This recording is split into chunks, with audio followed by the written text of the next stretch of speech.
साथियों, जिस तरह से अंबेडकर जी ने ब्राह्मणवादियों मनुवादियों के मुंह को काला किया अपनी 22 प्रतिज्ञाओं में और उनकी देवी देवताओं की खटिया खड़ा कर दी, उनको ऐसी लात लगाई कि आज तक मनुवादियों ब्राह्मणवादियों को डॉक्टर बी.आर. अम्बेडकर का नाम सुनकर ही उनके पिछवाड़े में दर्द हो उठता है।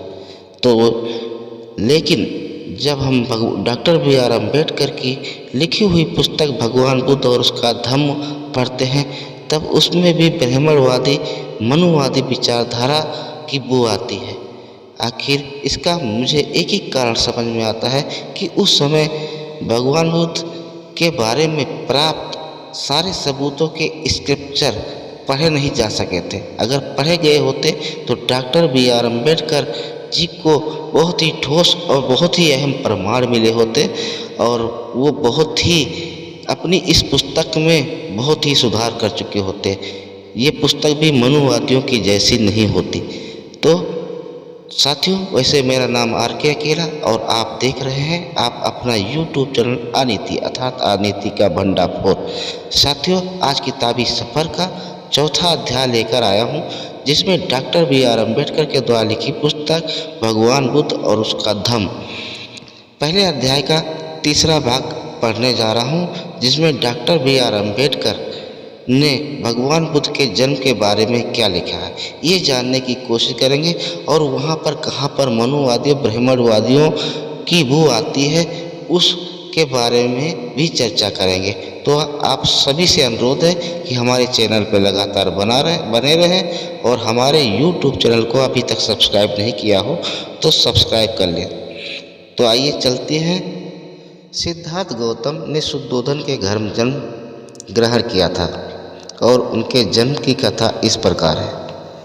तो डॉक्टर भीमराव अंबेडकर उनके जन्म की कथा को कुछ इस प्रकार से लिखते हैं। कहते हैं, शाक्य राज के लोग आषाढ़ के महीने में महोत्सव मनाया करते थे।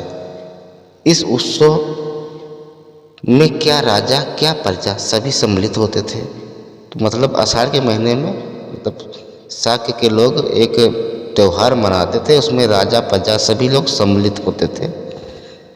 सामान्यतः ये महोत्सव 7 दिन तक मनाया था और ये 7 दिनों तक चलता रहता था।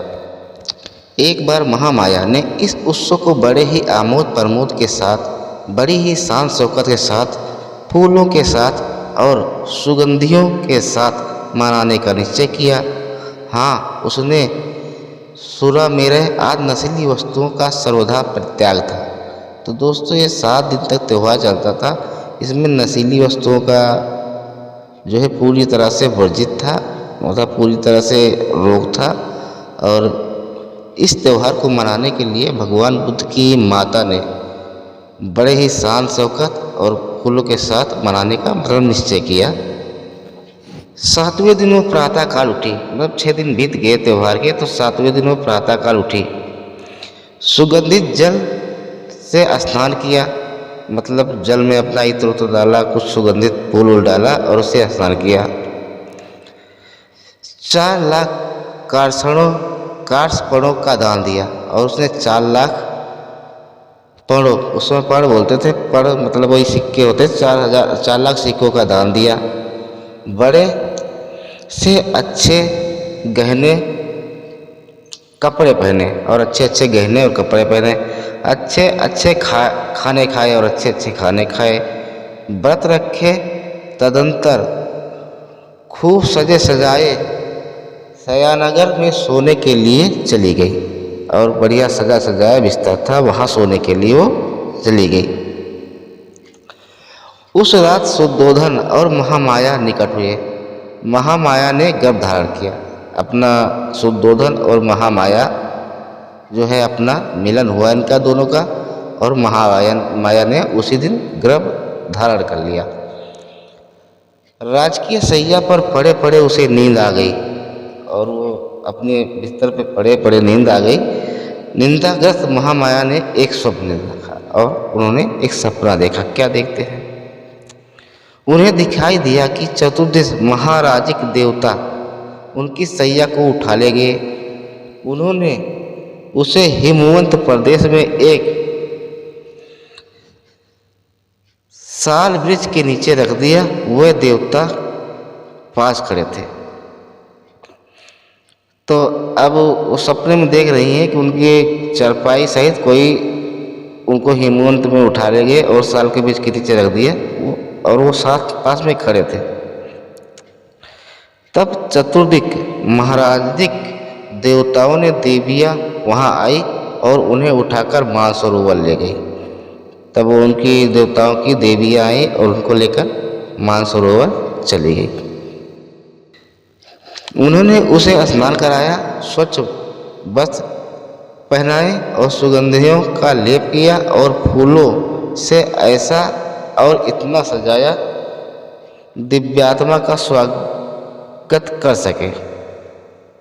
मतलब वो उनकी देवियों ने उनको बहुत सजाया सवाना। वो सपने की बात है, सपने में लोग कुछ भी देख सकते हैं, इससे कोई बड़ी बात नहीं है। तब सुमेध नाम का एक बोधिसत्व उनके पास आया।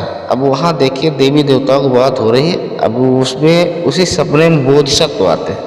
बोधिसत्व मतलब जो भगवान बुद्ध के शिक्षाओं को ग्रहण करके लोगों जनता तक पहुँचाने वाले भिक्षु होते थे। एक तरह से कहा जाता ऋषि मुनि होते थे। ब्राह्मणी भाषा में कहा जाता ऋषि मुनि होते थे। वो आए, उनके पास आए और उसने प्रश्न किया, मैंने अपना अंतिम जन्म पृथ्वी पर धारण करने का निश्चित किया है। क्या तुम मेरी माता बनना स्वीकार करोगी? उनका उत्तर था बड़ी प्रसन्नता से। उसी समय महामाया देवी की आँख खुल गई और वो बौद्ध भिक्षु बोले कि मैं आपका मैं अंतिम जन्म लूँगा आपके गर्भ से। अब क्या तुम माता बनना स्वीकार करोगी? ये बात सुनकर उनको बड़ी खुशी हुई महामाया को और तभी उनकी आँख खुल गई। अब देखिए सपने में भी बात चल रही है कि कोई बौद्ध भिक्षु आया। जैसा कि मैंने पहले बताया कि भगवान बुद्ध से पहले भी बौद्ध धर्म था और तो यहाँ पे सारी चीज़ें बौद्ध धर्म के अनुसार से ही, सपने भी बौद्ध धर्म के अनुसार ही देखे जा रहे हैं। वहाँ भी बौद्ध भिक्षु आया और जो है उन्होंने ये सब स्वीकार किया। तो अब आइए चलते हैं, अब देखते हैं आगे कैसा ब्राह्मणीकरण आदत। दूसरे दिन महामाया ने शुद्धोधन को अपने स्वप्न की चर्चा की और इस स्वप्न की व्याख्या करने में असमर्थ राजा ने स्वप्न विद्या में प्रसिद्ध 8 ब्राह्मणों को बुला भेजा। अब देखो यहाँ पे ब्राह्मणों का नाम आ गया, जबकि उस समय बौद्ध धर्म था, कोई ब्राह्मण नहीं हुआ करते थे। उस समय बमन हुआ करते थे। बमन वो होते थे, बौद्ध धर्म की ही कुछ लोग बमन कहे जाते थे, जिन्हें कुछ ज्ञानवान होता था धर्म के बारे में, जो इधर उधर होता था। और समन होते जो अपना घरों में रहते थे, वो बमन और समन हुआ करते थे। लेकिन यहाँ पे ब्राह्मणों को बुला भेजा। उनके नाम थे राम, ध्वज, लक्ष्मण, अत्रि, यज्ञ, भोज, सोयामु और सुदत्त। राजा ने उनके योग्य स्वागत की तैयारी की।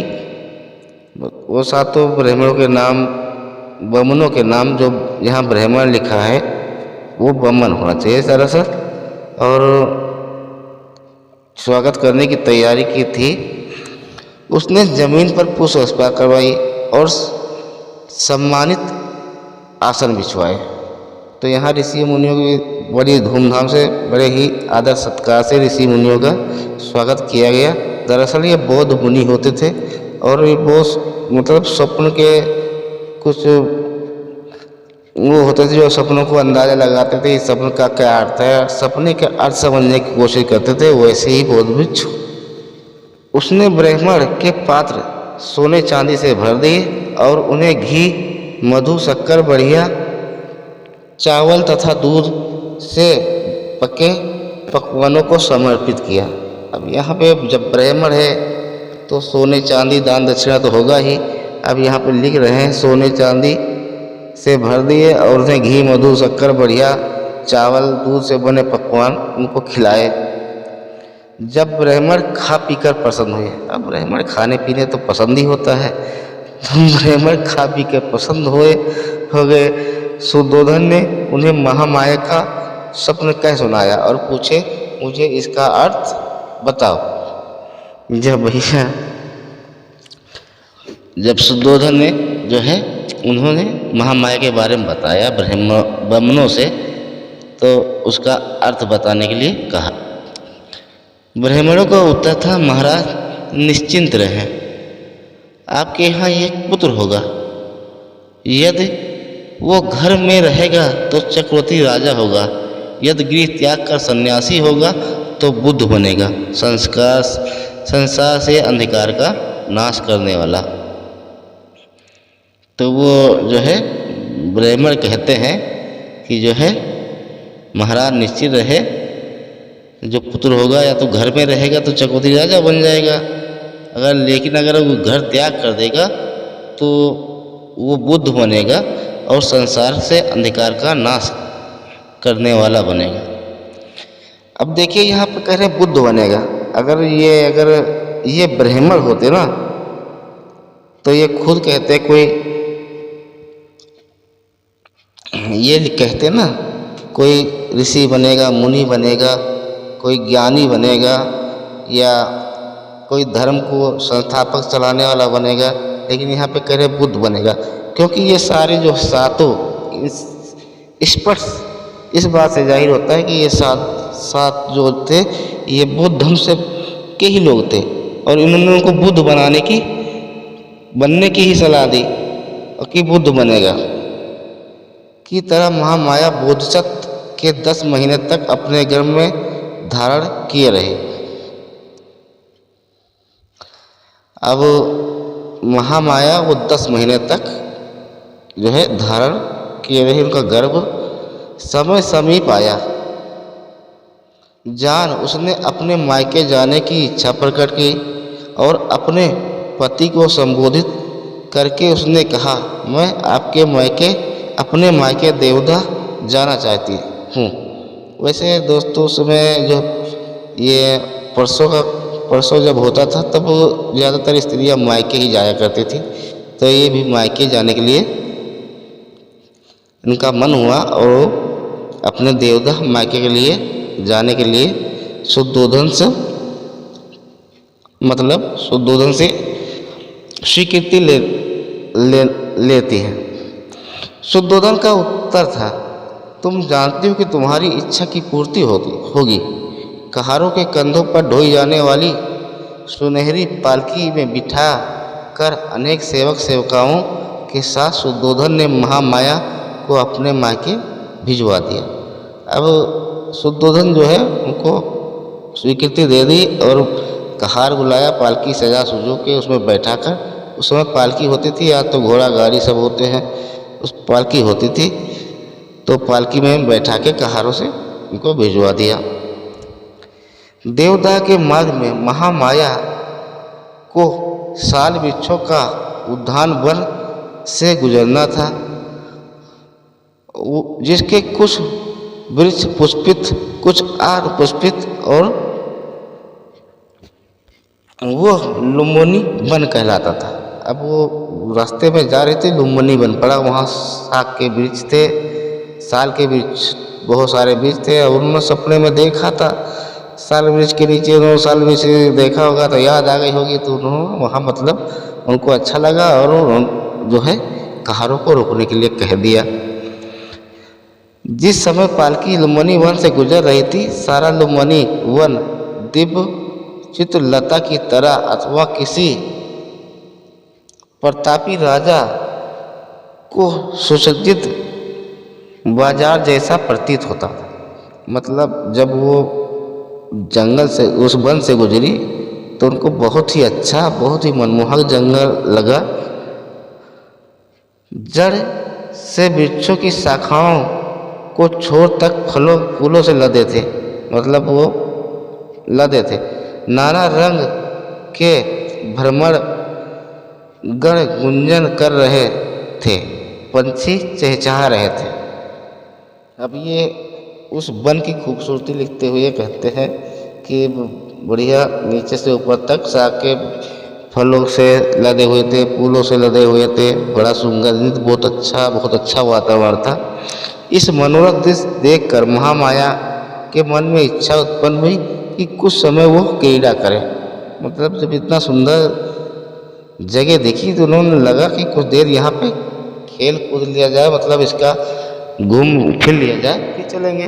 उसने पालकी ढोने वालों की आज्ञा दी कि पालकी को साल उद्यान में ले चले और वहाँ प्रतीक्षा करें। अब उन्होंने पालकी वालों को जो है आदेश दे दिया कि साल के वन में ले चलो और वहीं पर प्रतीक्षा करने के लिए कह दिया। महामाया पालकी से उतरी, एक सुंदर साल वृक्ष की ओर बढ़ी। मंद पवन बह रहा था जिससे वृक्ष की शाखाएं ऊपर नीचे डोल रही थी। महामाया ने अपनी उनमें से एक को पकड़ना चाहा। अब वहाँ पे हवा चल रही थी, जिसकी वजह से डालियाँ ऊपर नीचे हो रही थी, तो महामाया ने सोचा एक डाली पकड़ लेती हूँ। उन्होंने पकड़ना चाहा, भाग्यवश वो शाखा काफी नीचे झुक गई।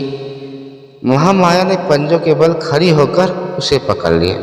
अब एक शाखा नीचे झुकी थी, उसे झुक गई थी, तो उसको पंजों के बल खड़ी होकर पकड़ लिया। तुरंत शाखा ऊपर उठी, मतलब हवा चली रही थी, जैसे नीचे झुकी तो उन्होंने पकड़ लिया, लेकिन वो ऊपर उठ गई।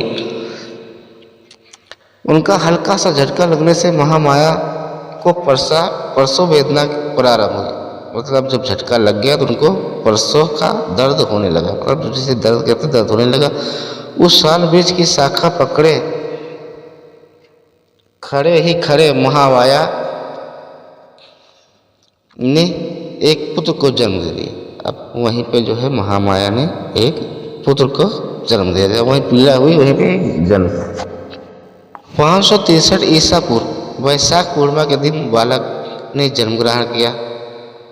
अब 563 ईसा पूर्व में जो है उन्होंने बालक ने जन्म ग्रहण किया।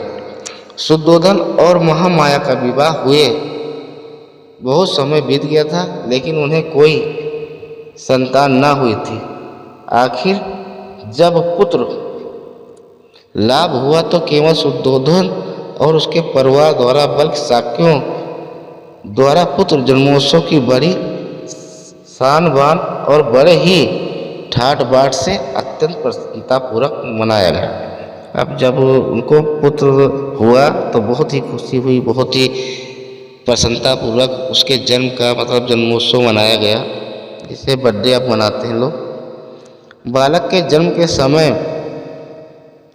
अपनी बारी से शुद्धोधन एक कपिल वस्तु का शासन करने की जिम्मेदारी दी। वो राजा कहलाया और इसलिए स्वामित्व तौर पर बालक भी राजकुमार। तो साथियों, ये भगवान बुद्ध के बारे में डॉक्टर B.R. अम्बेडकर जी ने जो लिखा वो समाप्त हुआ। दोस्तों, इसकी अंतिम लाइन कि जन्म के समय शुद्धोधन अपनी बारी से राजा बने और इस तरह से वो वहाँ के शासन की जिम्मेदारी इनको मिली और भगवान बुद्ध वहाँ के राजकुमार कहलाए। तो अभी इसमें ये क्लियर नहीं हुआ है कि अपनी बारी से राजा बने। अपनी बारी से राजा कैसे बने, या चुनाव हुआ होगा या लोकतांत्रिक व्यवस्था रही होगी, या तो किसी ने इनकी योग्यता देखकर इनको राजभार दिया। इसका अभी तक स्पष्टीकरण नहीं हो पाया है। अभी इस भाग तक आगे कहीं स्पष्टीकरण होता है तो हम आपको ज़रूर बताएंगे। लेकिन इसमें ध्यान देने की बात ये है कि भगवान बुद्ध से पहले बहुत धर्म था। यह स्पष्टीकरण होता है महामाया की जो स्वप्न देखा उसमें भी बोधिसत्व आए। और यहाँ जो ब्राह्मणों का कंसेप्ट है, ये बमन को जब इन ब्राह्मणों ने इसका अनुवाद किया तो वहाँ बमन की जगह ब्राह्मण इन्होंने लिखा था, जो शायद डॉक्टर B.R. अम्बेडकर जी ने भी ब्राह्मण ही उतार दिया, जबकि बमन जो है बौद्ध धर्म के बौद्ध भिक्षुओं को ही बमुन कहा जाता था। तो इस तरह से ब्राह्मणीकरण किया गया है।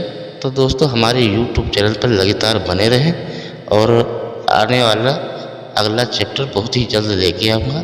तब तक के लिए सभी साथियों को जय भीम, जय भारत, नमो बुद्धाय।